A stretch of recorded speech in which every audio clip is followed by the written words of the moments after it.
Hola, bienvenidos, bienvenidas, soy Alfredo Castro y esto es Aprende Historia con Tarik.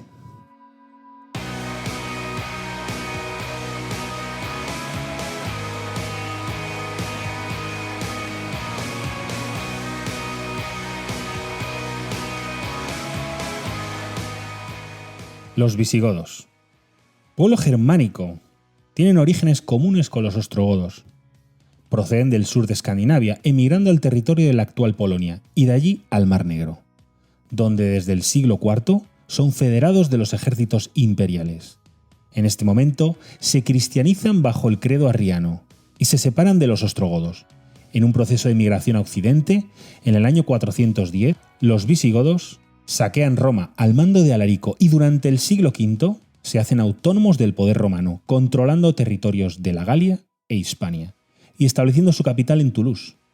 Tras la derrota sufrida en Bouvier, en el año 507, a manos de los francos, abandonan la Galia asentándose definitivamente en Hispania. En época de Leovigildo, establecen su capital en Toledo.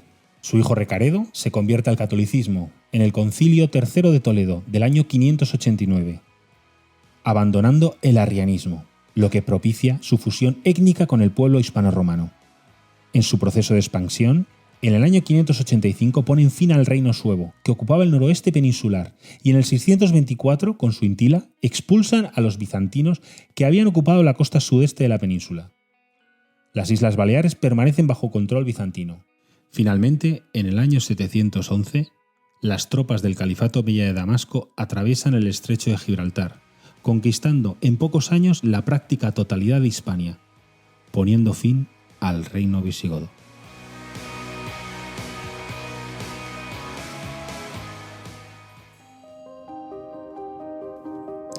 Hoy vamos a hablar de los visigodos, ese pueblo tan denostado y tan, a veces olvidado.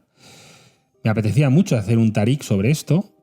Yo soy nacido en Toledo, hace unos años incluso al lado de la casa de mis padres, en la Vega del Tajo, apareció un asentamiento visigodo y también recuerdo, cuando era pequeño, a modo de leyenda o no sé cómo, mucho antes de que apareciera este asentamiento, se decía que la casa de mis padres, o sea, donde yo viví durante mucho tiempo, en la zona del garaje se encontró un cementerio visigodo, pero se decidió como taparlo para que las obras siguieran.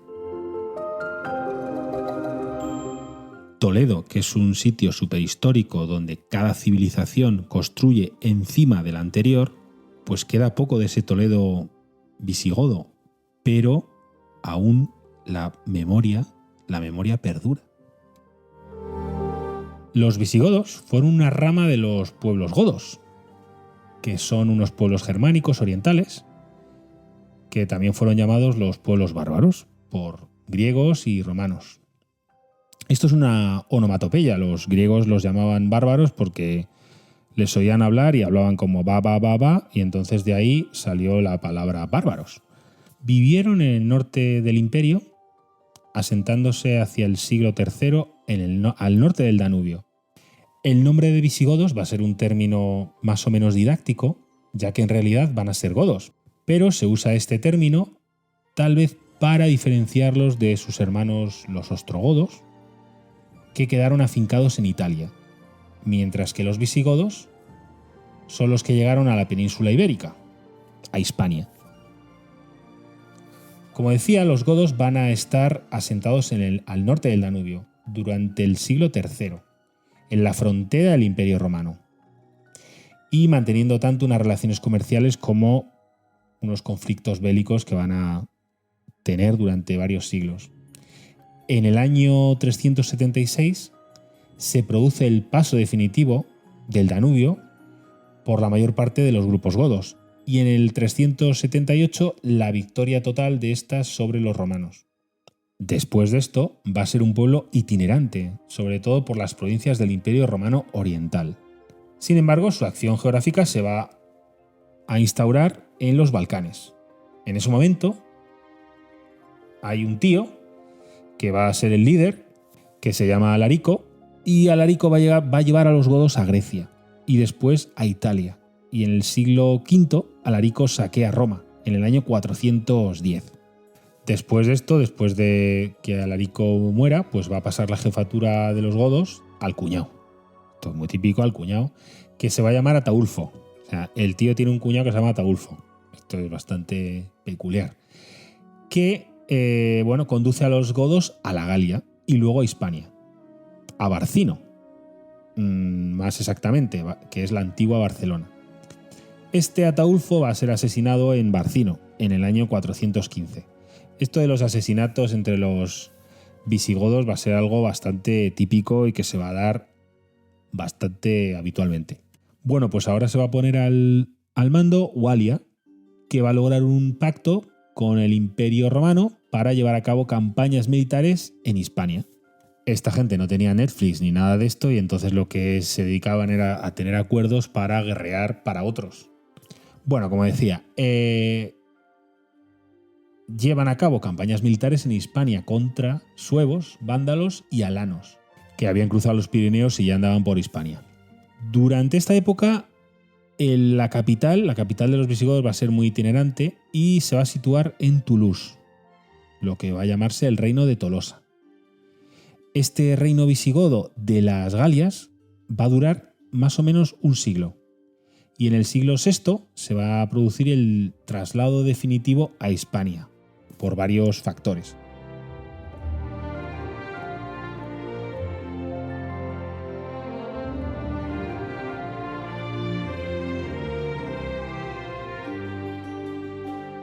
¿Y qué podemos contar de este reino de Tolosa? En el año 418 llega al trono de los visigodos Teodorico I. No es Teodorico el Grande de los ostrogodos, este es otro. Y su reinado se caracteriza por algunas incursiones a la península, así como enfrentamientos con el Imperio Romano. ¿Qué ocurre? Que en el año 439 los enfrentamientos paran, así de forma abrupta. Lo que se ha entendido en las crónicas como que el emperador Valentiniano III aceptó las ocupaciones y asentamientos que hace Teodorico. En el año 451 entra en escena un enemigo común, tanto de los godos como de los romanos, que son los hunos de Atila. Existió una gran alianza romano-visigoda y se produce una batalla en los campos cataláunicos, cerca de Chalons, donde se vence a los hunos de Atila. En esta batalla, Teodorico I muere y es proclamado rey su hijo Turismundo, que 2 años después es asesinado y el trono pasa a su hermano, que se va a llamar Teodorico II.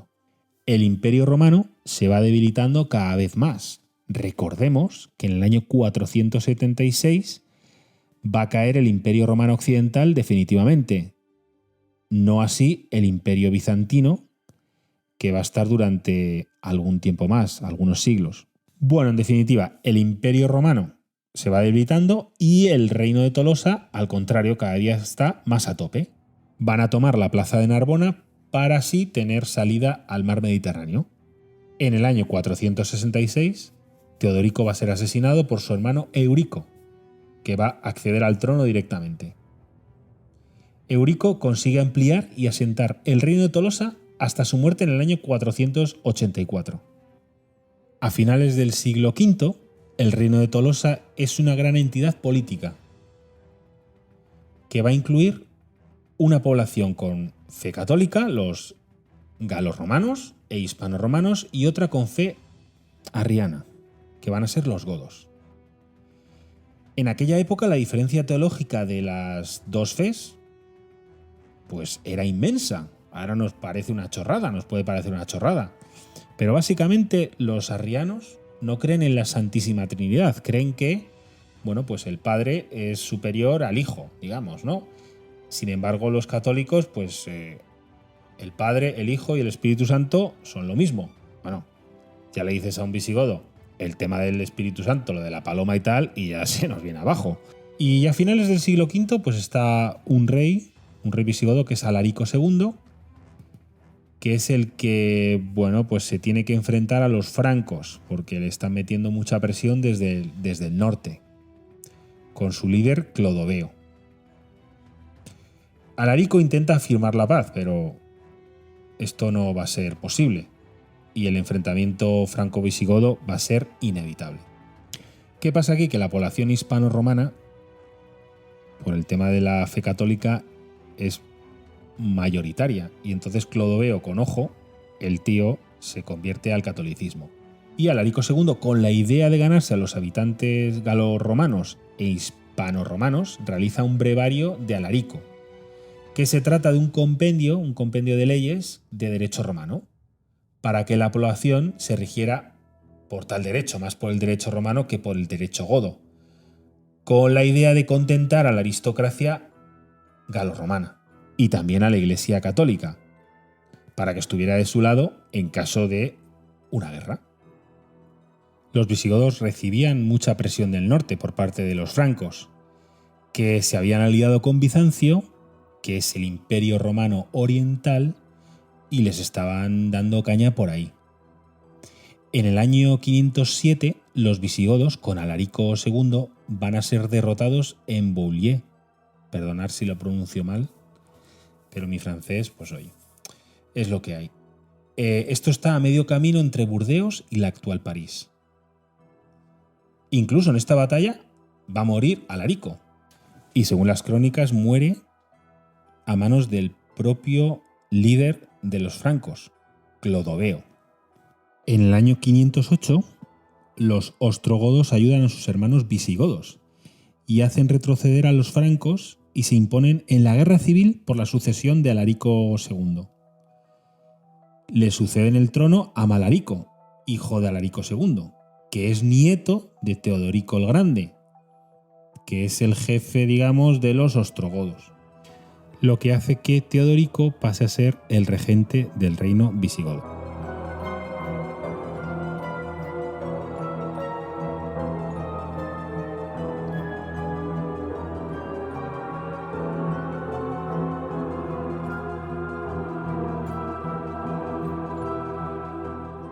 Durante un tiempo, los visigodos van a depender de los ostrogodos, hasta que va a aparecer un rey que se llama Teudis, que es un general ostrogodo, pero les sale rana a estos ostrogodos y va a querer independizarse de ellos.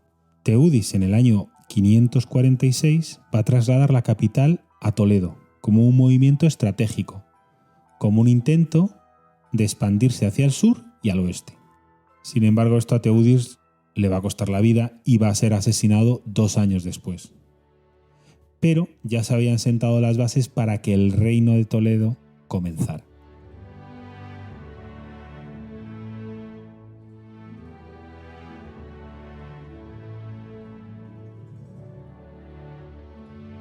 El Imperio Romano Occidental ya había caído. Sin embargo, queda el Imperio Romano Oriental. Aquí sube al trono Justiniano. Justiniano quería restablecer de nuevo el Imperio Romano en todos los territorios donde había desaparecido. La península ibérica, por tanto, entraba en este tema que él quería hacer.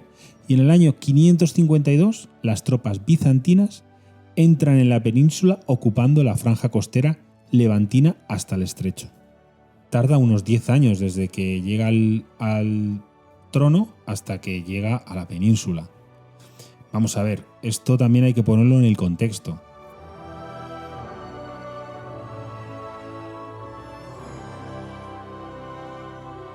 En esa época, en el Imperio bizantino y en Europa, pasan muchas cosas. Hubo una erupción volcánica en Islandia que provocó un invierno volcánico, donde durante 18 meses, en gran parte de Europa y del imperio, pues el sol deja de brillar. Con lo cual imaginaros la época de hambruna que tuvo que ser eso. Si a eso también le sumamos una pandemia en el año 541, muy probablemente por peste bubónica, donde se estima que murió el 20% de la población, que esto sería pues 25 o 50 millones de personas. Pues imaginaros el percal que estamos teniendo.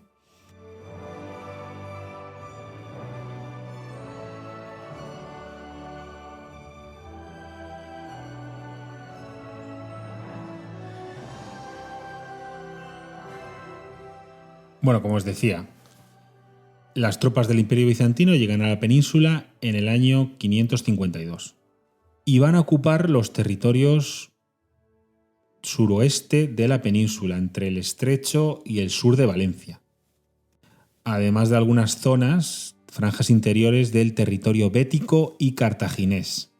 Esto sería pues parte de Andalucía y parte de Castilla-La Mancha.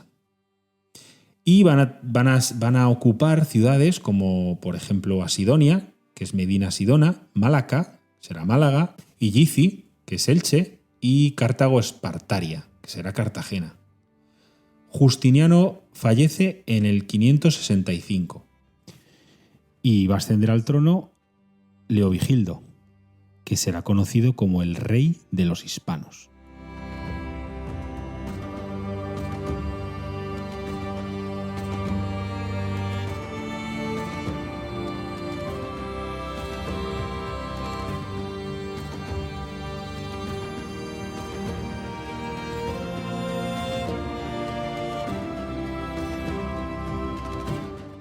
Leovigildo será considerado uno de los reyes más relevantes visigodos.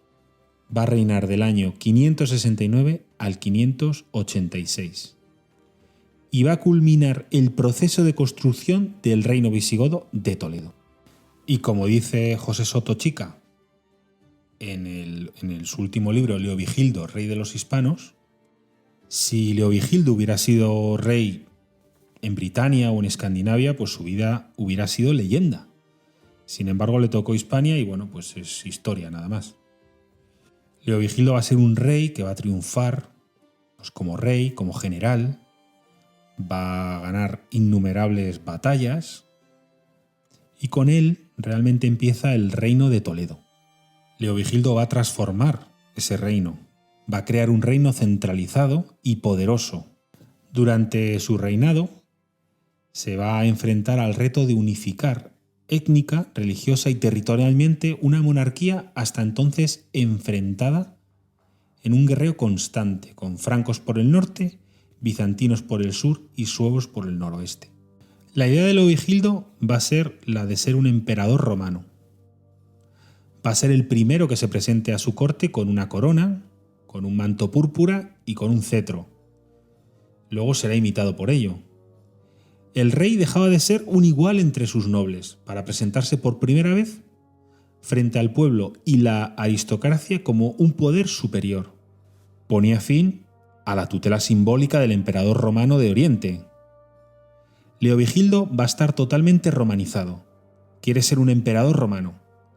Adoptará pautas políticas y rituales romanos, dejando de lado la tradición germánica goda. Va a promover la reforma del que había sido el primer código visigodo, el Código de Eurico. Va a fundar la ciudad de Recópolis, en honor a su hijo Recaredo. Este yacimiento arqueológico está en Zorita de los Canes, en Guadalajara, a la orilla del Tajo. Leovigildo va a querer acabar con la dualidad existente entre la mayoría hispano-romana, católica, y las élites godas. Esto le va a hacer enfrentarse con su hijo Hermenegildo. Y aquí no podemos olvidar que al final, bueno, pues estos personajes son también humanos. Todo esto lo he leído en el libro este de Leovigildo, rey de los hispanos, de José Soto Chica. Me ha parecido un libro muy bueno, la verdad. Porque no solo habla del personaje histórico, sino intenta hablar del personaje humano. Leovigildo, que fue un rey de la leche, un político, un guerrero, bueno, fue una máquina, pero sin embargo, pues fracasó como padre porque el hijo le traiciona y luego, bueno, pues como esposo, pues estaba casado por conveniencia, no sin amor y tal, y estaba hasta las pelotas. Pues eso también es el factor humano de aquí.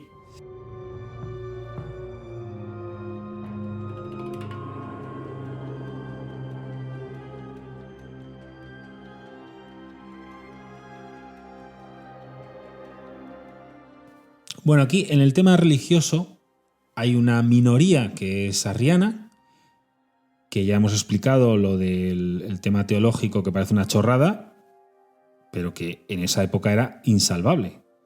Los que pensaban que la Santísima Trinidad no era lo mismo, ellos pensaban que el padre era como el superior, que era como el creador del hijo, pues bueno, pues esa diferencia teológica era abismal. Él sabe que hay una mayoría romana y hay una minoría que son los arrianos. Pero él es un tío orgulloso y no puede pasar por ahí. No puede decir, oye, porque si se convierte al catolicismo, el tema se soluciona fijo. Leovigildo es un tío orgulloso, es un guerrero. Es un tío violento. Y asume la derrota sobre esto, pero la asume no en él, sino en su hijo Recaredo, ya que le recomienda que se convierta al catolicismo. O se podría pensar que pasó esto, pero él por sus huevos morenos que no lo va a hacer. Lo que sí que intenta es flexibilizar algunos principios del arrianismo. Esto tuvo lugar en el Sínodo de Toledo en el año 580, celebrado en el marco de la guerra entre Leovigildo y su hijo Hermenegildo. Entre las iniciativas impulsadas estaba la flexibilización ritual en la conversión al arrianismo. Luego aceptar con el fin de acercarse al catolicismo la igualdad divina entre la persona del Padre y la del Hijo, aunque se continuará negando la divinidad del Espíritu Santo. Esto de dar la misma fuerza a una paloma, pues como que no.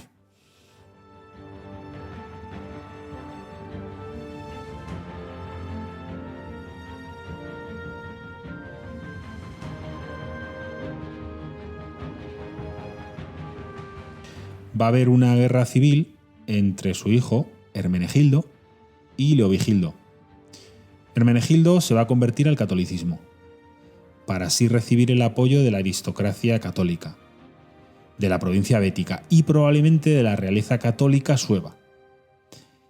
Esto es para intentar desactivar las reformas hechas por su padre en el Sínodo de Toledo de 580. ¿Qué pasa? Que Hermenegildo fue apresado en Córdoba y le conducen con cadenas hasta Tarragona, donde fue ejecutado. Pues eso es una movida. Eso es una movida para Leovigildo como padre, porque bueno, pues él se siente fracasado en este aspecto.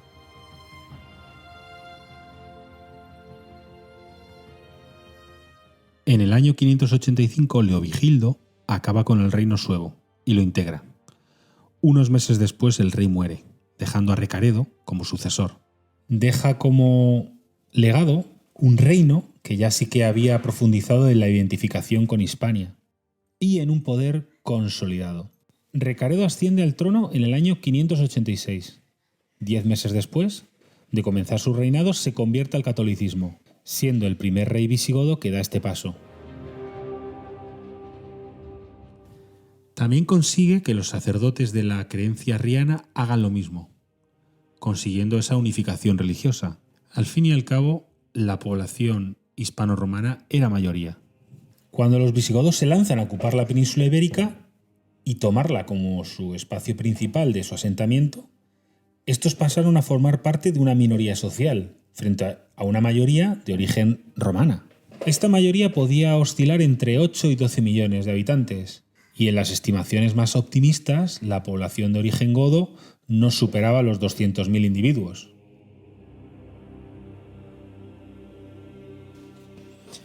Llegado a este punto, el rey se dispone a culminar la política de unificación religiosa de su reino, que ya había sido iniciada con su padre, pero esta vez bajo el credo católico, y con este fin se celebró el Tercer Concilio de Toledo, en el año 589.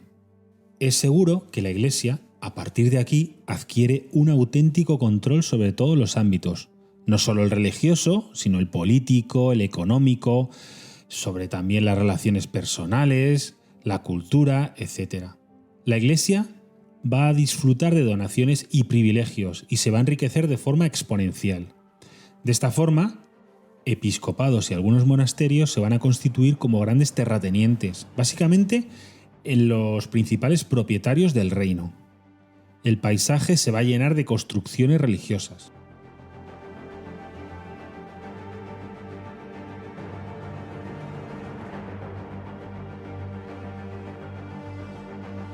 Y en cuanto a la sociedad visigoda, Pues ¿cómo va a ser eso?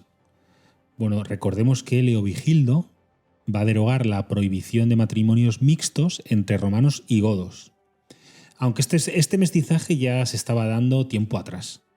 La norma lo que hace es que intensifica este mestizaje. Por tanto, las diferencias sociales en la sociedad hispano-visigoda no son tanto en tema étnico, sino fundamentalmente en clave socioeconómica. Había una minoría política privilegiada y una masa popular. Existía un sistema clientelar, es decir, los individuos establecían vínculos estrictamente personales con un patrono, al cual juraban fidelidad y servicio. Estos entregaban la propiedad de sus tierras a este señor, al cual subordinaban y servían a partir de entonces. Esto se transmitía toda la vida y además era un tema hereditario también. Las élites locales y aristocráticas eran en general los principales beneficiarios de este sistema clientelar. Esto dependía del linaje y las posesiones de cada uno. Vamos, tipo Game of Thrones, vamos. Esta serie de Juego de Tronos, ¿no? Los grupos privilegiados eran los que tenían la responsabilidad política del reino. Luego también las élites se integraban en este Juego de Tronos. Miembros de las élites entraban así en una situación de clientela, con un señor más rico y poderoso. La iglesia también se integraba en este rollo. Por ejemplo, los obispos actuaban como patronos de los clérigos de sus respectivas diócesis. Por eso es importante imaginarse a cada rey el esfuerzo que tenían que hacer para construirse una red lo más densa posible, llena de vínculos. Leovigildo, por ejemplo, tuvo que ser un artista de esto. Y esto también es la razón de por qué había tantos asesinatos dentro de los visigodos. Al final, este sistema clientelar o de patrocinio estaba universalizado e impregnaba a todos los sectores de la sociedad. Y esto va a servir de preludio del sistema feudal, que se dará en el periodo medieval, que será inmediatamente posterior. En cuanto a las leyes que se regían dentro del reino visigodo, pues es importante que a partir de Leovigildo, ambas poblaciones, la romana y la goda, se regía por el derecho del rey. Pero en caso de vacío legal, pues actuaba el derecho romano.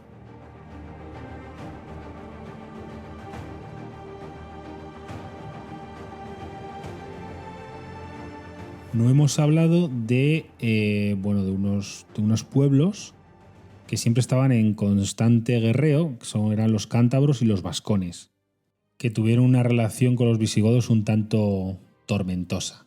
Leovigildo, por ejemplo, mandó levantar la ciudad de Victoriacum, la actual Vitoria, como control de los levantamientos de los vascones. También reyes posteriores como Sisebuto en 613 y Suintila en el 621 consiguieron también batallar con los vascones con cierto éxito. En el año 621 Suintila es el que mayor éxito tuvo y entonces levantó la ciudad de Olite como centro de control también, al igual que Victoriacum. En conclusión, el ejército visigodo fue un verdadero ejército, un perfecto conocedor del arte de la guerra, digno sucesor del Imperio Romano. Sin embargo, pronto llegará a su fin con la conquista árabe de Hispania.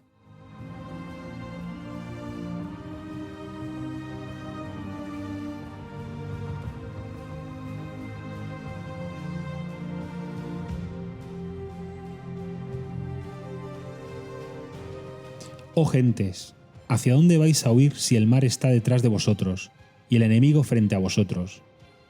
No os queda más que por Alá la firmeza y la perseverancia. En verdad, yo seré quien se enfrente a su tirano.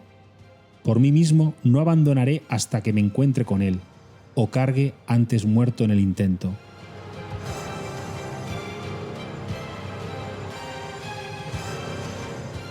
Con estas palabras animaba a sus tropas en Gibraltar, Jabal Tarik, en el año 711, antes de enfrentarse al ejército visigodo. El desenlace ya lo sabemos. Y la península pasará a llamarse Al-Ándalus, y esto se prolongará durante 8 siglos.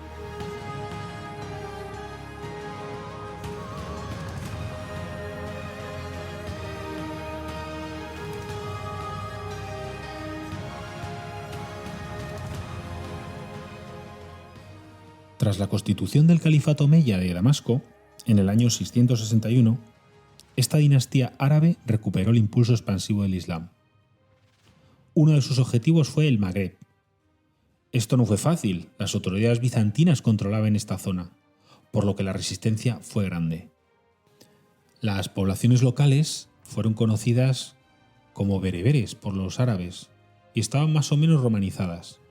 Poco a poco fueron integrando a estos grupos tribales bereberes dentro de los ejércitos de un imperio que funcionaba de una forma controlada desde Damasco.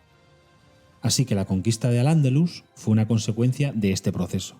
En el año 710, los árabes hacen una expedición de una forma, de reconocimiento, liderada por un tal Tarif, de ahí el nombre de Tarifa.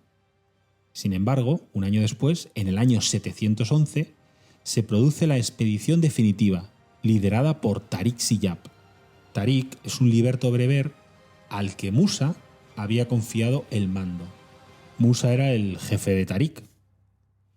Y a Musa lo había enviado el califa omeya al-Walid, que acababa de acceder al poder como gobernador de Ifriqiya. Esto sería como la actual Túnez. Y este hombre tenía como objetivo la expansión hacia el oeste del califato. Logró anexionar Ceuta y Tánger, lo que luego le hizo comenzar a plantearse una incursión al otro lado del estrecho. El ejército de Tariq estaba formado casi en exclusiva por bereberes recién islamizados, por tanto no hablaban árabe. Por el lado visigodo, en el año 710 muere Witiza y el trono se lo asegura Rodrigo, al ser apartados los hijos de Witiza de la sucesión, ya que Rodrigo recibió el apoyo de las élites del poder.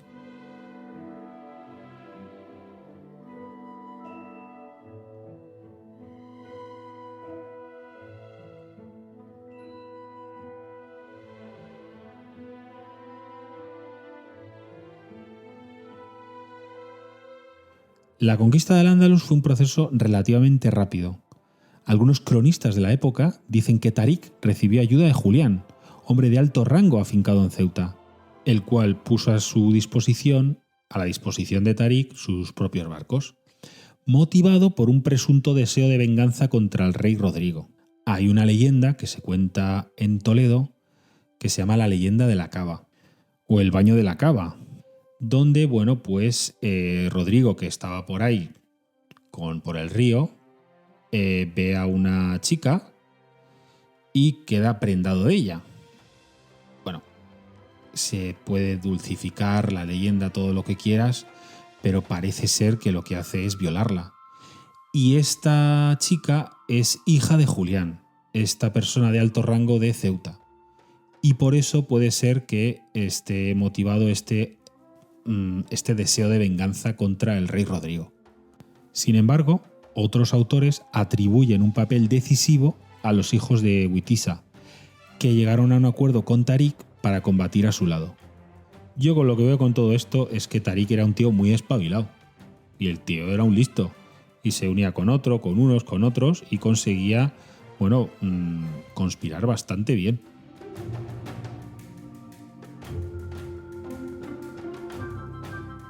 El desembarco del ejército islámico estaba constituido por entre 12.000 y 18.000 hombres, que fueron transportados por embarcaciones de comercio. El desembarco se realizó en los alrededores de Gibraltar, a finales de la primavera del año 711. Rodrigo combatía en ese momento con los vascones en el norte y tuvo que ir hasta Guadalete, cerca de Algeciras, para hacer frente a la agresión. Esta batalla fue a finales de julio, donde Rodrigo, sufrió una derrota total, la cual fue favorecida por la deserción de los hijos de Witiza. Rodrigo incluso muere en la batalla. Esto produjo un derrumbamiento en cadena del reino visigodo. Iban conquistando ciudad tras ciudad: Córdoba, Toledo, Mérida, Sevilla.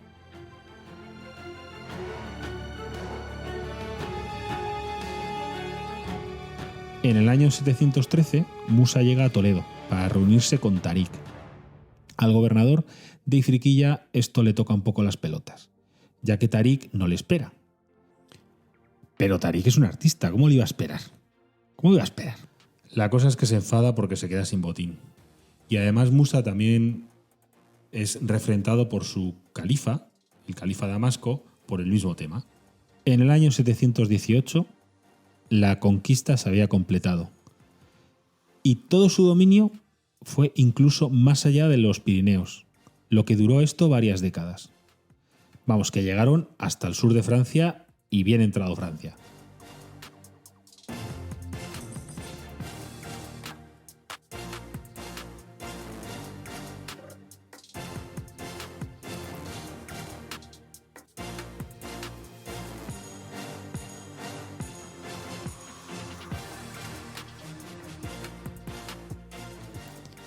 Y hasta aquí este capítulo de Aprende Historia con Tarik. Ha sido un placer, espero vuestros comentarios en el podcast.